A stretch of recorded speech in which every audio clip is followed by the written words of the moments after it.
বাংলাদেশের পার্বত্য অঞ্চল শুধু প্রাকৃতিক সৌন্দর্যের নয়, বৈচিত্র্যময় সংস্কৃতি ও জীবনযাপনেরও প্রতিচ্ছবি। চট্টগ্রামের বান্দরবন, রাঙামাটি ও খাগড়াছড়ির পাহাড়ে নানা জাতিগোষ্ঠীর মানুষ বসবাস করে। তাদের জীবিকা প্রধানত জুম চাষের ওপর নির্ভরশীল। পাহাড়ের ঢালে মৌসুমী ফসল, ফলমূল ও সবজি চাষ করে চলে তাদের সংসার। খাবারে থাকে চাল, পাহাড়ি শাকসবজি আর বা মাছ বা মাংস। বাঁশ ও কাঠ দিয়ে তৈরি ঘর, ঝর্ণার পানি আর আঁকাবাঁকা পাহাড়ি পথে হাঁটাই তাদের নিত্যদিনের জীবন।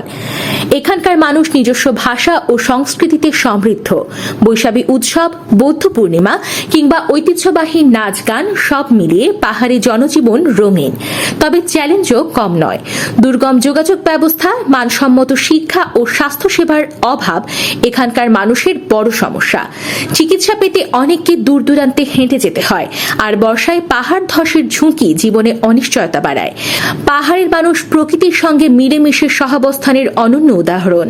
উন্নয়ন, শিক্ষা ও স্বাস্থ্যসেবার সুযোগ পেলে এই অঞ্চলের জীবন আরও সমৃদ্ধ হবে, এমনটাই প্রত্যাশা স্থানীয়দের।